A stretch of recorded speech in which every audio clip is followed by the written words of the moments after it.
Hello, everybody.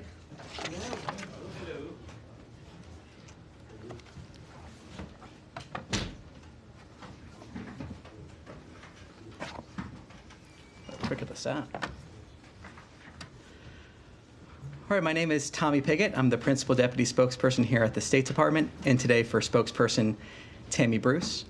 To begin, I just have a few comments up top, and then I'll be happy to take some questions. So, this week, the United States demonstrated once again that American leadership matters. Driven by the clear vision of President Trump and Secretary Rubio, the United States is standing firm on the world stage and delivering real results for the American people. The United States vetoed a counterproductive United Nations Security Council resolution that targeted Israel and failed to condemn Hamas. The resolution created a false equivalency between a sovereign nation and a terrorist group and would have undermined meaningful diplomatic efforts to reach a ceasefire. As President Trump has made clear, we will not support any resolution that fails to demand Hamas disarm, leave Gaza, and release all hostages, including the remains of 2 murdered Americans. The United States will continue supporting the delivery of aid to the people of Gaza and will work to ensure that Hamas and other terrorist organizations cannot continue to exist. This is the first Security Council veto of the Trump administration, and we are proud to use our veto on such an important issue. It's time the UN returned to its founding purpose, promoting peace and security and stopping these performative actions. Earlier today, Israeli forces recovered the remains of Judy Weinstein and Gad Haggai in Gaza.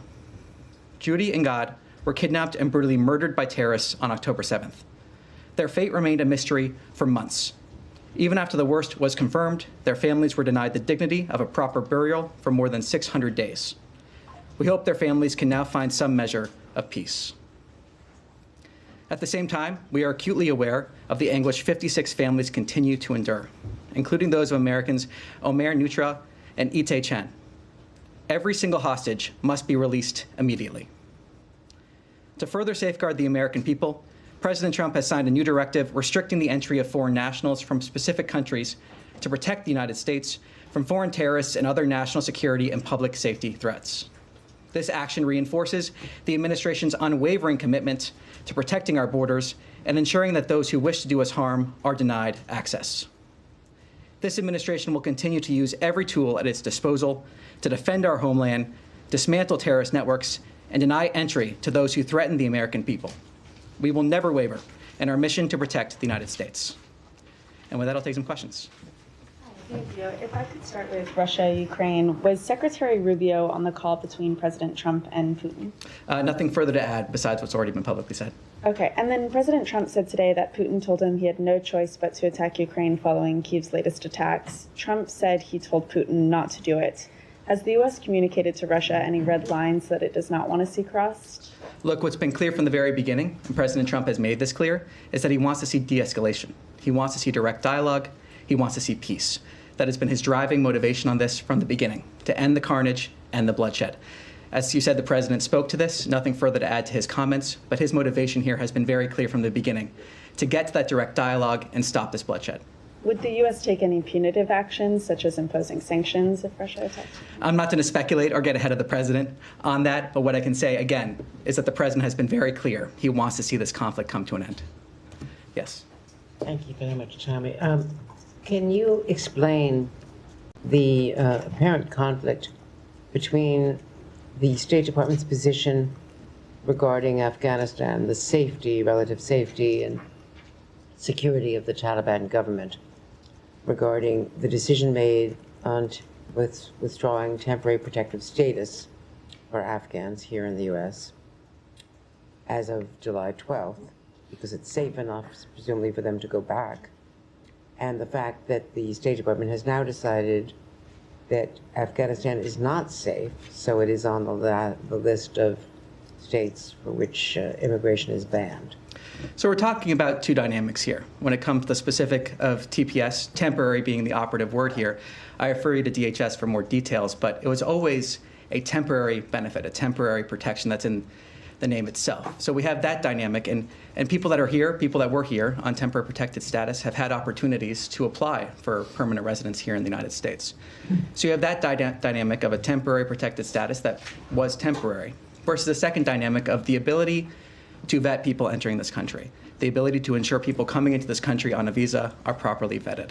So without getting into specifics of individual countries, the White House has put out a fact sheet on this that I would refer you to for more specifics. But the idea of people coming into this country, the ability to properly vet is a separate dynamic. And we have to have confidence that we can vet people properly. And I think the American people would expect us to have that. So what we're looking at here is, can we vet people properly? Are there terrorist concerns? Do we see visa overstays in regards to some of these countries? Those are some of the driving purposes here. So we have those two separate dynamics when it comes to Afghanistan. Just to follow up, there are large numbers of American veterans, those who have fought in Afghanistan, and also including State Department personnel, and CIA personnel, others who have worked with the U.S. government, who feel very strongly that many Afghanistan refugees are at risk if they go back because of their connections to the United States in the past, in the present time, and that going back, particularly for women, is of high risk as well. And they're asking why it is not a different case, why Afghanistan is being treated this way after the Afghans worked so hard to try to help us during the war. Well, the temporary protected status is only one dynamic when it comes to the many different ways that people from Afghanistan have come to this country. And again, I'd refer you to DHS on the specifics of that TPS announcement. But I think those two separate dynamics are important, again, to stress. The temporary protected status, which is always meant as a temporary protection, versus the ability to vet people that are entering this country. And I think we have to have that realistic approach to say, are we able to vet people that are coming into this country? And the American people, I believe, want to see us be able to say that we can when we're looking at these visas. And this is part of a broader action, a broader emphasis from this administration with this action and other actions regarding visas to make sure we have that proper vetting in place. You don't think that we are violating a trust, a sacred trust with many of these people who have put their lives on the line for the United States of America? Well, look, I think when it comes to this, again, the TPS is one dynamic of the many ways that people from Afghanistan have come to this country. Special immigrant visas, for example, exceptions related to that are in the proclamation itself when it comes to the proclamation we saw yesterday. So I think, again, we're looking at two different dynamics. A temporary protected status that, again, was always meant to be temporary. There was the opportunity for those that were here on TPS to apply for permanent residence, while then also having the secondary part of it, which says, are we able to vet people coming into this country? And I think those are two separate dynamics. Yes. Can I continue with Andrea's question a bit? When it comes to the travel restrictions, I mean, there are a number of countries that were taken quite a bit by surprise by this. I know just Chad right now said that they're going to retaliate. Not letting Americans, I realize there probably aren't that many Americans clamoring to go to Chad, but nonetheless, you look at Iran, for example, it's no secret that many Iranians are not very keen on the Islamic Republic, the diaspora, as many critics. Is there a sense more broadly that the United States is losing the proverbial hearts and minds by blanketly saying that all these people, just purely on the basis of nationality, have no right to come in, rather than seeing them as individuals? Well, look, this is a national security imperative. What we are seeing is, can we have trust that, first of all, that we're vetting people properly? Is there, in some of these countries, and I'm not going to go country by country, again, refer you to the White House fact sheet for more information, which they've made publicly available. But do we have the ability to vet people coming in? And this, again, has been that priority from the beginning of this administration. Can we say with confidence that people coming to the United States have been properly vetted? Is there essential authority in these countries that can confirm that? Can we trust what they're telling us? A whole host of different issues that are important to figure out here. And I think another part of this is we're in constant communication with countries around the world to try to determine ways that we can have that be the case, where we can have proper vetting procedures, where we can have confidence with who's coming into this country. But again, it's part of that broader action from this administration on a whole host of visa issues to say we're going to properly vet people coming into the United States. Then people that are here, if they take actions that are contrary to what their visa reported when they applied for that visa or broke our laws, they may see that visa revoked. It's about making sure we're enforcing our laws, have confidence in who we're letting into this country. And I believe the American people expect that. I think a lot of Americans watching at home would want to make sure we have that confidence. And again, I want to stress that this is a country by country basis, but that each person that applies for a visa is also case by case. So we have that country by country basis. We have those concerns, but then there's also exceptions that are listed in the proclamation, and each visa determination is a case by case determination. Just a couple things on that. Of course, the past the previous administration, there wasn't, this took place, something somewhat similar in the first Trump administration, and the previous administration didn't have these blanket bans. I mean, was there a sense that there was a problem that you said that, that there's a problem with screening? Were those problems existing? Obviously, there's the attack in Boulder, but the visa in that case are from Egypt, which wouldn't be applicable in this case. Well, as the president said in his video announcing this proclamation, there was a discussion going on within the government to try to determine the proper course of action here, and looking at these countries a country-by-country basis, again, looking at different concerns. Visa overstays. Do we have the ability to properly vet it? Are there other security concerns? That was a country-by-country basis. Those determinations were made. We saw the proclamation. We also saw the president in his proclamation outline the idea of further analysis of these within 90 days, for example, than 180 days thereafter. So I would refer you to the proclamation for more details exactly how that would go forward, but ultimately what we're talking about here is a national security imperative, and I believe Americans watching at home would want us to have confidence that when we're issuing visas, we can say they've been properly vetted. Do we have that ability? And this is part of that broader effort from this administration to make sure that we're properly vetting people that come into the United States. Okay, just one more. The World Cup, of course, is coming up, and then the Olympics after that. The United States said to FIFA that basically, that obviously people will be welcome here. The secretary himself said that the U.S. will be welcoming in soccer fans to come see the World Cup games that are here. Iran is among the countries that has qualified. Will there be special consideration there, soccer fans coming in for FIFA? Well, there's in the proclamation itself, there are exceptions that were listed regarding coaches and players and the like that I would refer you to the proclamation for. Well, I think both people that are coming and Americans would hope that we can have confidence that when people come to the United States, when they come, that they are properly vetted. I think this goes to the exact same consideration. I think this is part of what it means to host an event of this magnitude, to make sure that we can have that confidence. And again, we're in constant communication with countries about ways that we can see the vetting process we need to see, have that collaboration, make sure that we're having those security concerns addressed. So this is part of what it means to host an event. And I believe people coming from all around the world, Americans going to these events, would want to see actions like this. We take security concerns extremely seriously. We want people to be able to go to the World Cup and do so safely. Tommy, sorry, can I just, if there was a 2-minute warning, I missed it. Oh, no worries. It's all right. There was, though I heard it may have gotten lost in the ether. Okay, all right. This is just, in your first response to Sean, you talked about some of these countries lacking a central authority to vet. You're saying that you want other countries to vet people for U.S. visas? No, this is just a concern we have. Can we ensure that people coming from these countries are properly vetted? What does the central authority in a foreign country have to do with your vetting process, which is done entirely by the U.S. government? Well, there's there's whole ideas of documents provided by people applying for a visa. There's this whole idea of people providing passports or other types of documents in order to be vetted. So you're saying that these countries don't have you have no way.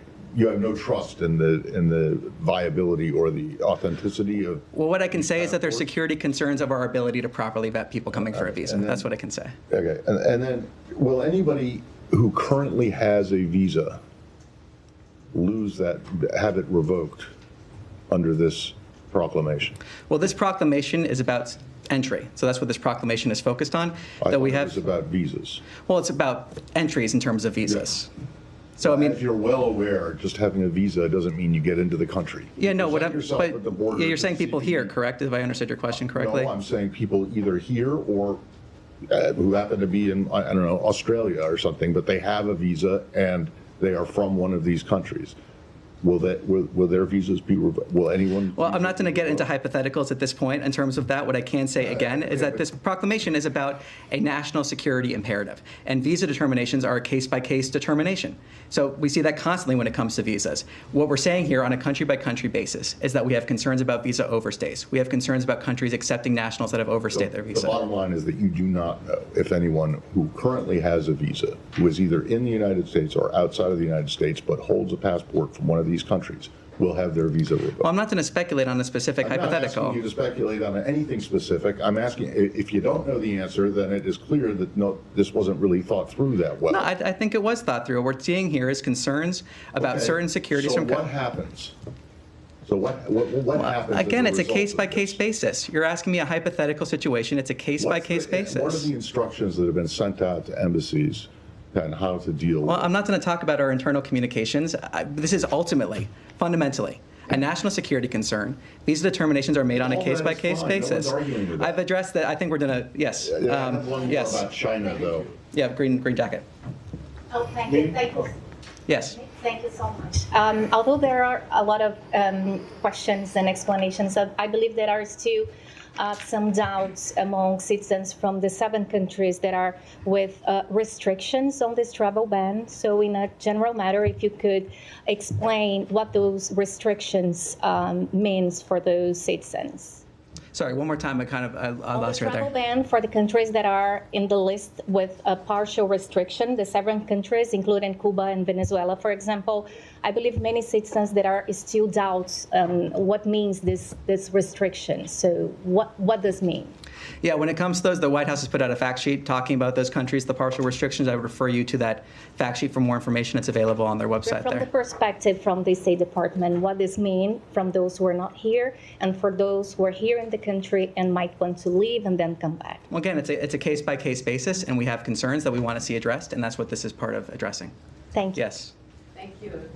Thank you, Tanya. I have 2 questions. First question, Sergei Shoigu, head of Russian State Security Council, and Kim Jong-un, North Korean leader, met in Pyongyang today and agreed that the North Korean troops will remain in Russia even after the war between Russia and Ukraine ends. What is the United States' view on this, and what is your position? Well, we've talked about many times in terms of from this podium, North Korea and Russia. I'll repeat what we have said there before, is that third countries like North Korea that have perpetrated the Russia-Ukraine war bear responsibility. We continue to be concerned about North Korea's direct involvement in the war, North Korea's military deployment to Russia, and any support provided by the Russian Federation to the DPRK in return must end. One more kick regarding the U.S. response to the South Korean presidential elections. The White House said that the U.S. remains concerned about and opposes China's interference and influence in democratic countries around the world. And China wants that the United States should stop its actions to show discord in South Korea between China and South Korea relations. Can this be seen as a U.S. concern that the elected South Korean president is more pro-China than pro-United States? Look, what I can say is that we congratulate President Lee on his election as the President of the Republic of Korea. And on more details, I'll take that question back to see if we can get you an answer on that. Yes, sir. Yes. Yes. Yes. Mhm. Thank Yes. you. Yeah, thank you, Tommy. Change topic. Okay. I'm going to talk about the West Bank. Today marks the 58th anniversary of the occupation of the West Bank and East Jerusalem.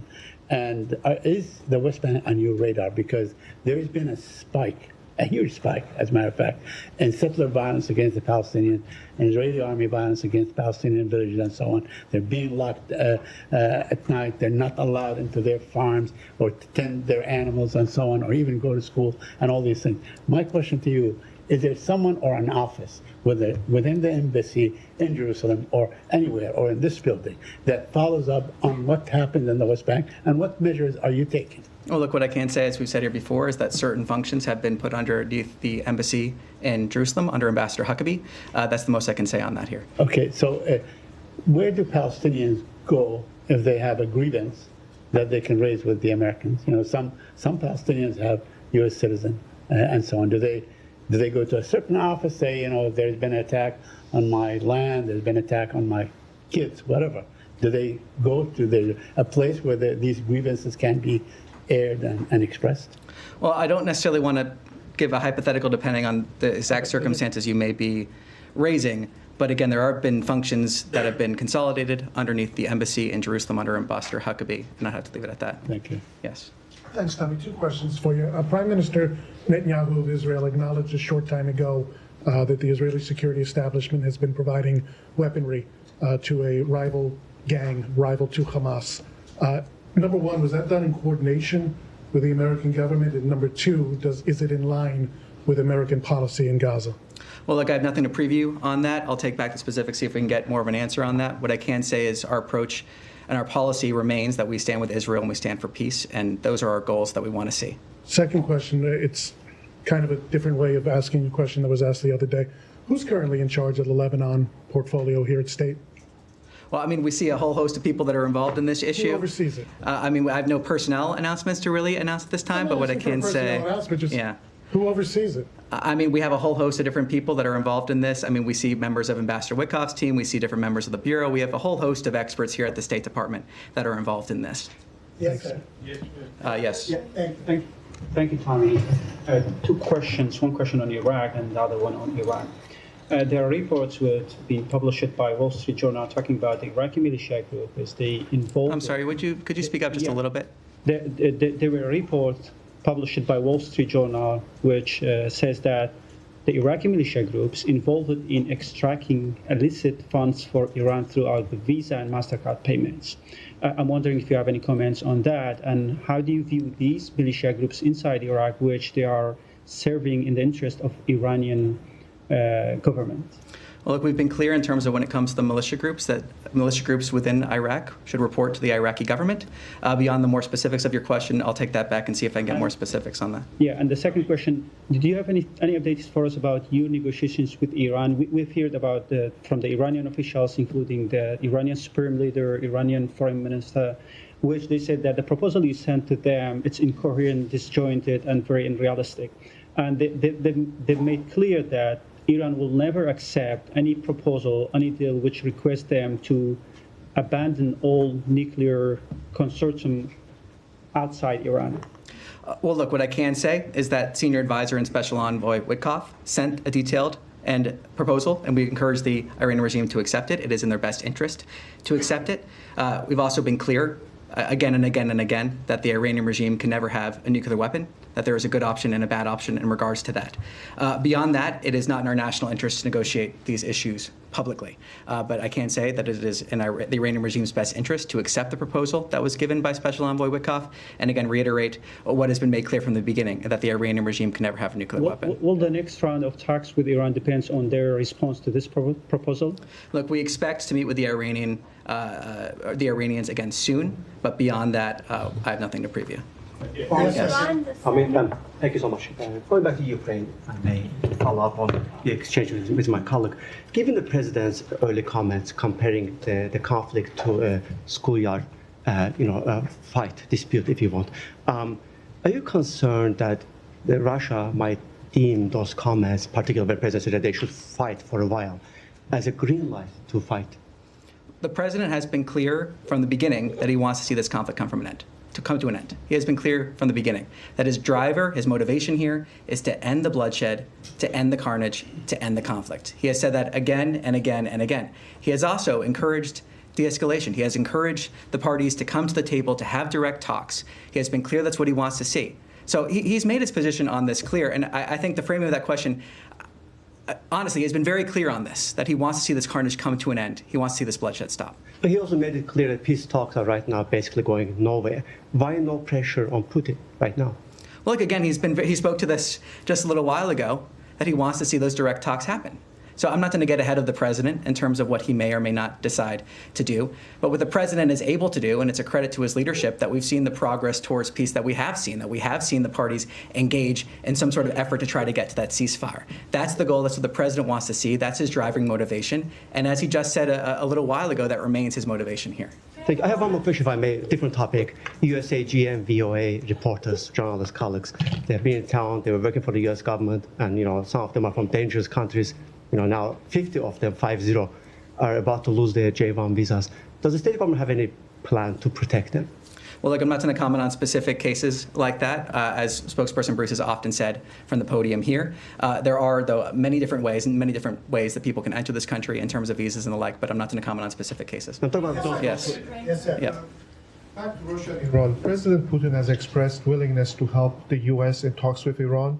Question is whether President Trump has asked Mr. Putin specifically to help with this, or is it an offer by the Russians? And at this point, why would Russia want to help? Well, look, I have nothing to preview beyond what the president said in his truth just a little while ago, or yesterday, whenever that truth came out. Yes. Can I follow on the topic of Russia? And I'm sorry if you addressed it in the 2 minutes that I also missed at the top. Was the secretary able to join for the Putin call or the call today with President Xi? Well, look, nothing again to offer beyond what the president has already described on these calls. Okay. On the Putin call, the secretary was meeting at the White House as national security advisor in one of his capacities with a senior Ukrainian delegation. Do you know if they were provided either a heads up that the call with Putin was going to happen or a readout after it did? Well, I'm not going to get into those private diplomatic conversations. Nothing to add beyond what was already stated publicly. Okay.